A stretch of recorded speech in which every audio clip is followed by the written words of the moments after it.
అత్తగారంటే అమ్మలా ఉండాలి తప్ప పెత్తనం చూపించి అధికారిలా ఉండకూడదు. బొమ్మరిల్లు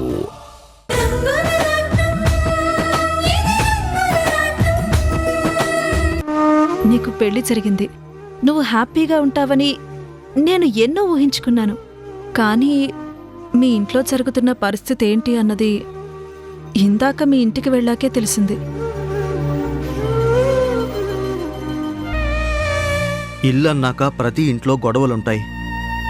కానీ ఆ గొడవలు సర్దుకునేలా ఉండాలి, సర్దుకుపోయేలా ఉండాలి. కానీ నా జీవితంలో మాత్రం అది జరగడం లేదు. దేవతలు చూసుకున్న మా అక్కని నా భార్య అవమానించడం నేను తట్టుకోలేకపోయాను. తను క్షమించే వరకు నా జీవితంలో సుష్మకి స్థానం లేదు అనుకున్నాను. కానీ మారని సుష్మ నా మాట వినిపించుకోలేదు. మా అక్క ఇవేమీ పట్టించుకోకుండా నేను సుష్మతోనే ఉండాలని కోరుకుంటూ నా గురించి ఎంతో గొప్పగా ఆలోచించింది. అక్కని ఇంతలా అవమానించిన మనిషితో నేను మనసుని ఎలా పంచుకోగలను? తనలో మార్పు వచ్చే వరకు నేను ఒంటరిగానే ఉంటాను. ఒకవేళ ఎప్పటికీ తనలో మార్పు రాకపోతే? సుష్మని శాశ్వతంగా మర్చిపోతాను.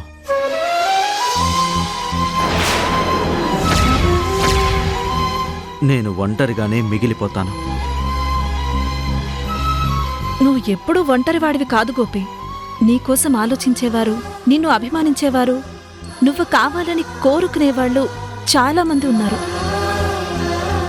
నీలాంటి వ్యక్తిని దూరం చేసుకోవడం సుష్మా తప్పవుతుందేమో కానీ నీ తప్పేమీ కాదు. మళ్ళీ చెప్తున్నాను, నువ్వు ఒంటరివని ఎప్పుడూ అనుకో. సరే, నేను ఈ సిటీలో ఒక పనుండొచ్చాను. కొన్నాళ్ల పాటు ఇక్కడే ఉండాలి. నీకు అభ్యంతరం లేదు అంటే ఈ గెస్ట్ హౌస్లోనే ఉంటాను. నా స్నేహితుడు ఒంటరిగా ఉంటూ బాధపడటం నేను చూడలేకపోతున్నాను. నేను నీకు సహాయంగా ఉంటాను. మనిషికి మనిషి సాయంగా ఉంటే బాధను పంచుకోవచ్చు. తద్వారా నువ్వు నీ బాధను మర్చిపోవచ్చు. ఏమంటావ్? స్నేహితురాలుగా ఉంటానన్నావు, కాదని నేనెందుకంటాను? నీకు కావలసినన్ని రోజులు ఇక్కడే ఉండు. పైగా ఇది ఆఫీస్ గెస్ట్ హౌస్. కానీ నాది మర్చిపోయే బాధ కాదు.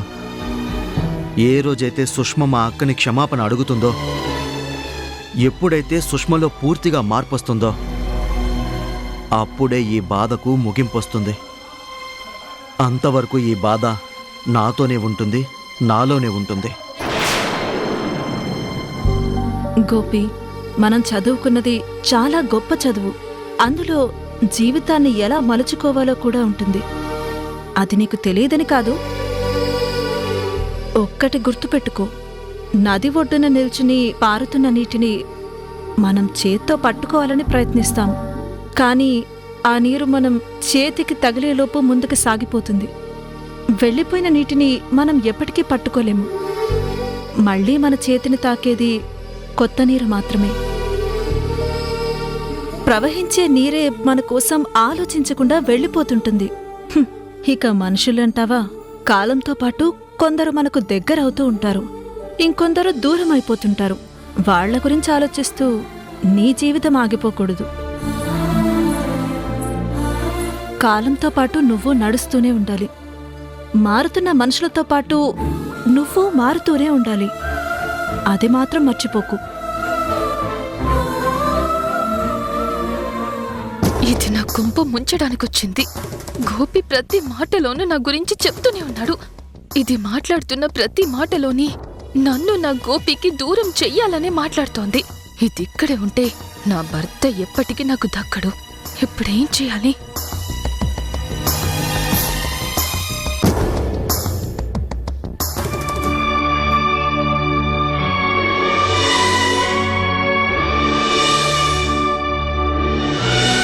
ఏంటి వంశీ, నాతో మాట్లాడాలని పిలిచావు? ఏమీ మాట్లాడకుండా అలా చూస్తూ ఉన్నావు. ఏం చెప్పాలనుకున్నావో చెప్పు.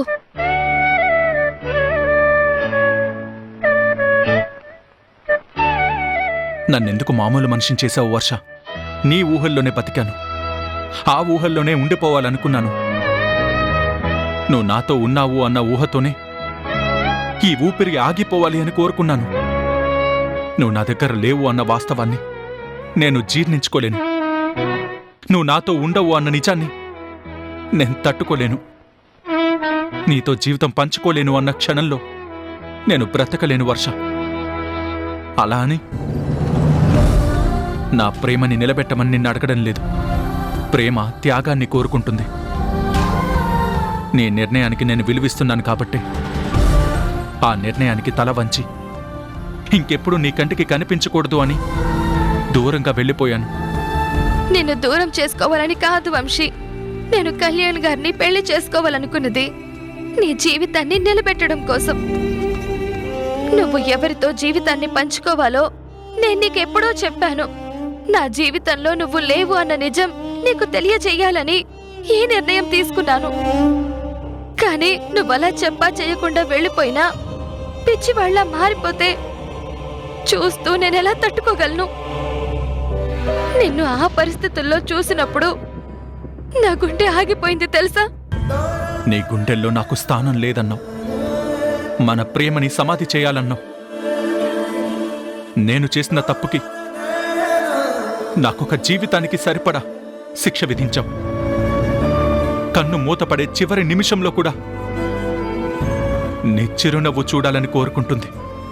అది నీ మీద నాకున్న ప్రేమ. ఆ ప్రేమను నేను మర్చిపోవడం కంటే చచ్చిపోవడమే నాకు సులభంగా ఉంటుంది. నా ప్రాణం తీసుకునే హక్కు నువ్వు నాకివ్వలేదు కాబట్టి నీ ఊహల్లోనే నేను బతకాలి అనుకున్నాను. వాస్తవ పరిస్థితి అర్థమై దూరం అయ్యాను.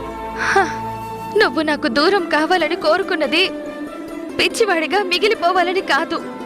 నీ గుండెను రాయి చేసుకుని అందులో నన్ను ఆరాధిస్తూ ప్రపంచాన్ని మర్చిపోవాలని నేను కోరుకోలేదు. నువ్వు కట్టిన తాళికి విలువివ్వాలి.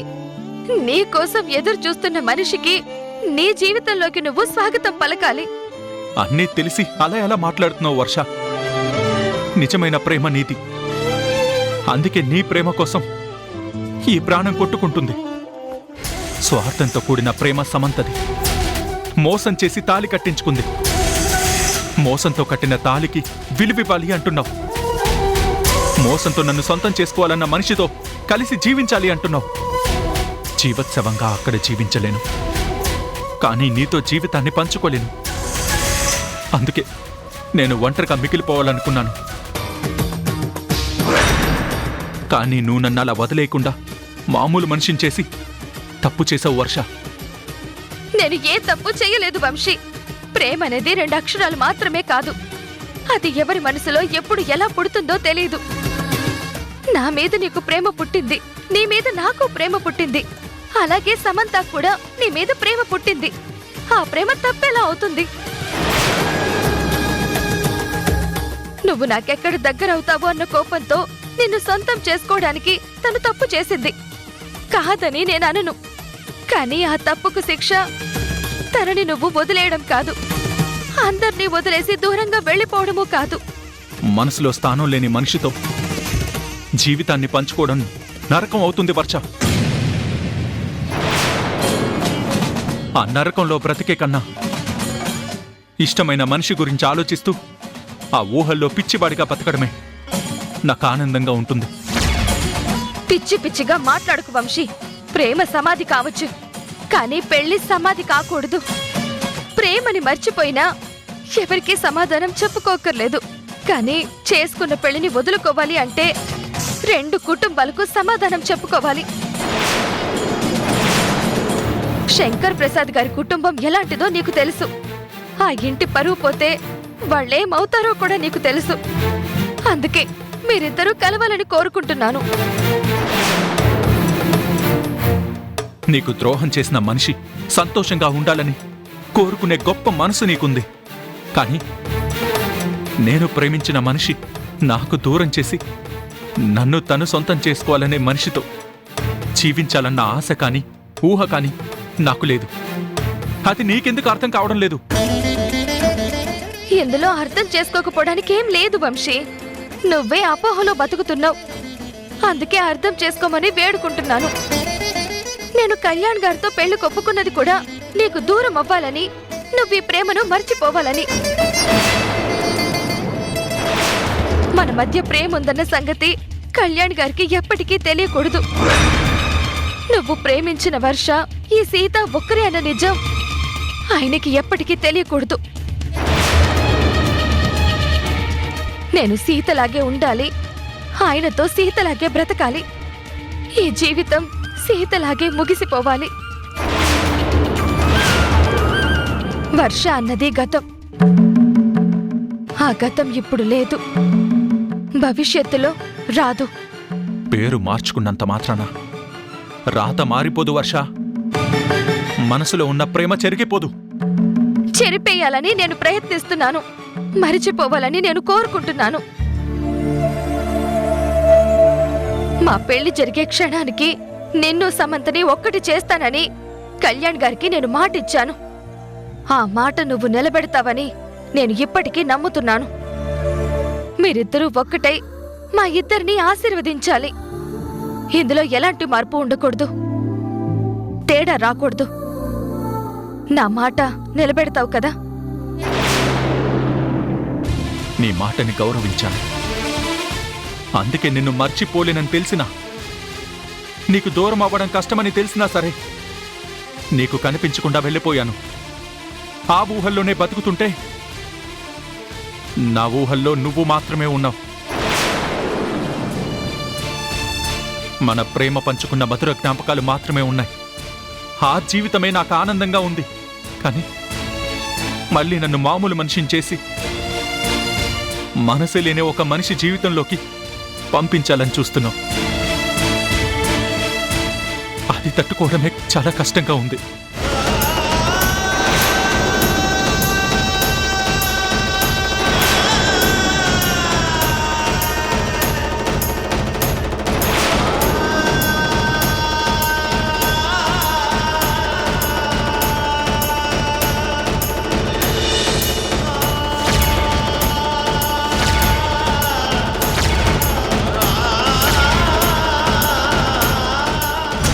విన్నావా సీత, నీ వంశీ నిన్ను మర్చిపోలేను అంటున్నాడు. నువ్వు మాత్రం ప్రేమని మర్చిపోవాలి అంటున్నావు. చూద్దాం ఈ ప్రేమ కథా చిత్రం ఇంకెన్ని మలుపులు తిరుగుతుందో.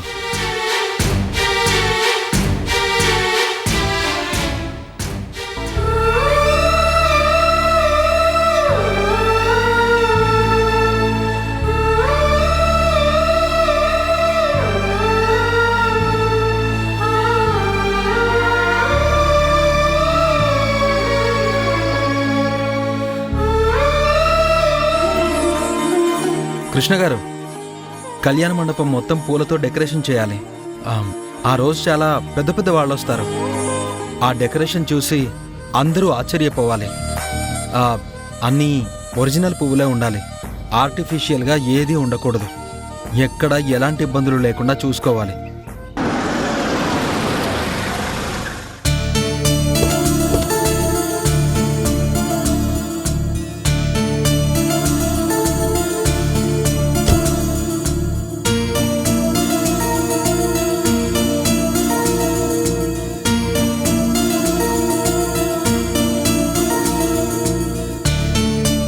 హాయ్ కళ్యాణ్. రండి సార్, కూర్చోండి. తెలుసమ్మా బాబుగారు, వీళ్ళకి కాఫీ తీసుకునిరా. అలాగే బాబుగారు. ఇప్పుడు అవేవి వద్దండి. మేము వంశీని చూడాలనొచ్చాం. వంశీ మామూలు మనిషి అయ్యాడని సమంత మాకు చెప్పగానే ఎంతో ఆనందం అనిపించింది. తనను మళ్ళీ ఇలా చూడాలని మేమందరం కోరుకున్నాం. అందుకే వంశీని వెంటనే చూడాలనొచ్చాం. తప్పకుండా ఇప్పుడే తీసుకుని వస్తాను.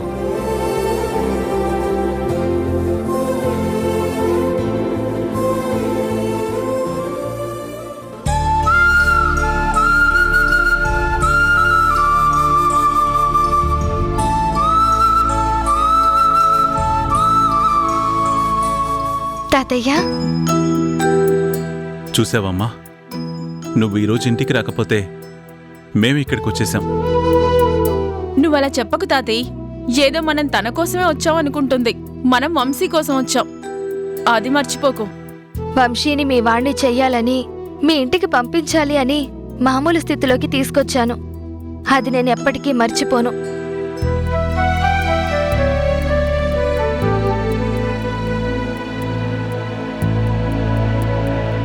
ఎలా ఉన్నా వంశీ?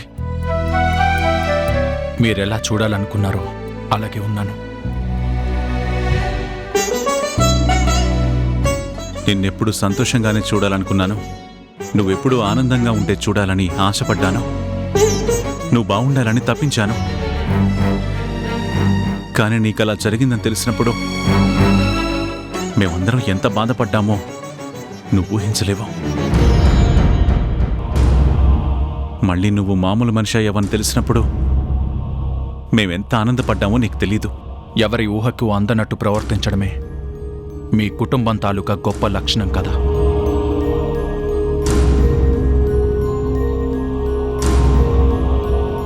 బాబు వంశీ, సమంత మీదున్న కోపంతో నువ్విలా మాట్లాడుతున్నావు కానీ నిన్నెప్పుడూ మేం పరాయివాడు అనుకోలేదు బాబు. అందుకే నీ కష్టం వస్తే మా కన్నీళ్ళొచ్చేవి. నువ్వు బాధపడుతున్నావని తెలిసి మేమందరం బాధపడ్డాం.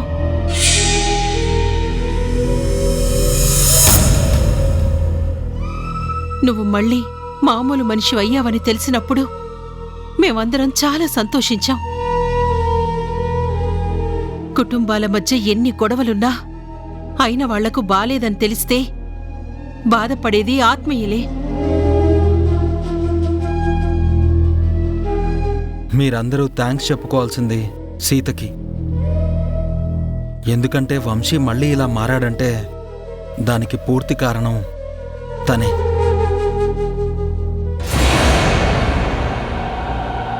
ఏ ట్రీట్మెంట్ కూడా వంశీని బాగు చేయలేవని మేమంతా ఒక నిర్ణయానికి వచ్చాం. ముందు వంశీ నా ఫ్రెండ్ దగ్గరికి వెళ్ళాడు. తను ఎంత ట్రీట్మెంట్ చేసినా కూడా ఫలితం కనిపించలేదు.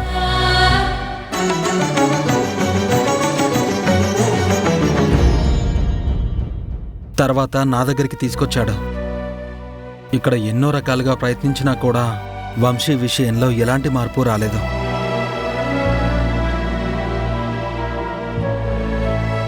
కానీ వంశీని మామూలు మనిషిని చేయాలని అనుక్షణం తపన పడింది సీత. ఇప్పటికి తన తపన ఫలించింది. సీత తలుచుకుంది అంటే ఏదైనా చేయగలదని నాకు ఈ మధ్య అర్థమైంది. నా ప్రాణాల మీదకొచ్చినప్పుడు ఆత్మీయురాలిగా కాపాడింది. ఒక విధంగా మళ్ళీ నాకు ప్రాణం పోసిందని చెప్పాలి.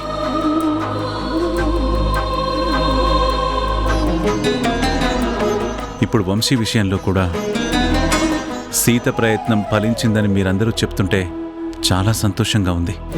సీత ఏం చేసినా మనస్ఫూర్తిగా చేస్తుంది. ఎలాంటి స్వార్థం లేకుండా చేస్తుంది. తన వాళ్ళందరూ బావుండాలని అనుక్షణం తపన పడుతుంది.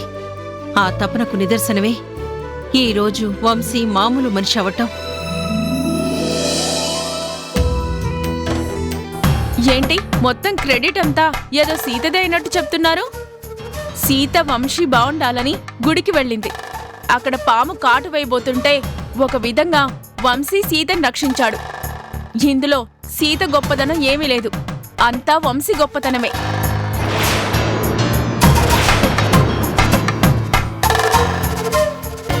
అయినా మీరేంటి డాక్టర్, మీరిచ్చిన ట్రీట్మెంట్ ఈరోజు ఇలాంటి ఫలితాన్ని ఇచ్చింది. క్రెడిట్ మీరు తీసుకోకుండా సీతకిస్తారేంటి? చేసిన మంచి పని చెప్పడంలో మరి తప్పే ఉందమ్మా. వంశీబాబు మామూలు మనిషి అవ్వడానికి సీతమ్మ ఎంత తపన పడిందో మా అందరికీ తెలుసు. మరి అది మీకెందుకు తప్పుగా అనిపిస్తుంది? నాకేం తప్పుగా కనిపించట్లేదు. జరిగిందే చెప్తున్నాను. అనవసరంగా ఈ క్రెడిట్ అంతా సీతకివ్వొద్దనే చెప్తున్నాను. చేసిందంతా సీత గనక సీతకి క్రెడిట్ ఇచ్చాను. మీరు అవునన్నా కాదన్నా వంశీ మామూలు మనిషి అయ్యాడు అంటే దానికి సీతే కారణం. అందులో ఎలాంటి డౌటు లేదు.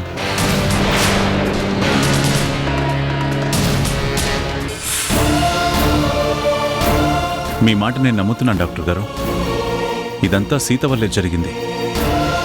అందులో ఎలాంటి సందేహము లేదు. శంకర్ ప్రసాద్ గారు, మా ఇద్దరికీ పెళ్లి జరిగే సమయానికి వంశీని మామూలు మనిషిని చేస్తానని సీత మాటిచ్చింది. తను ఆ మాట నిలబెట్టుకుంది.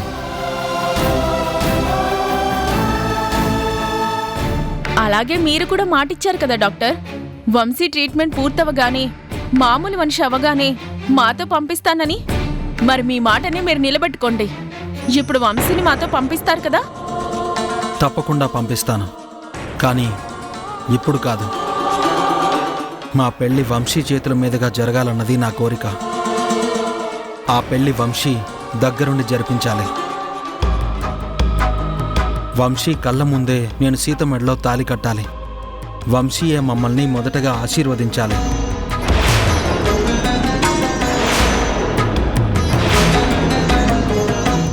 ఈ పెళ్లి జరిగిన మరుక్షణం వంశీని పంపించడానికి మాకెలాంటి అభ్యంతరం లేదు. అప్పుడు తప్పకుండా పంపిస్తాను. ఏది ఎలా జరగాలో అలాగే జరుగుతుంది డాక్టర్ గారు. జరిగేదేది మనం ఆపలేం.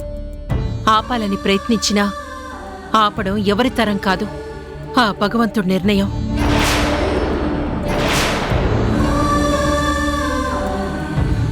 వంశీని మామూలు స్థితికి తీసుకొచ్చి ఎంతో హెల్ప్ చేశారు. మీ మాట మేం కాదనలేం. అలాగే చేద్దాం. తప్పకుండా మీ పెళ్లికి మేమందరం కూడా వస్తాం. ఈ పెళ్లి జరిగాకే వంశీని తీసుకెళ్తాం.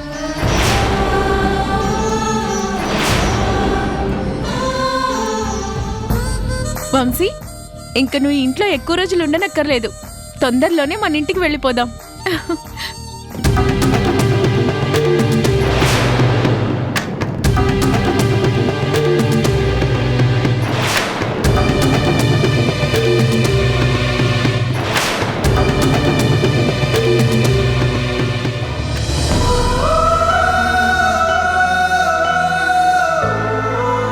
అన్నయ్య, రేపు రఘు సీతల తద్దినం.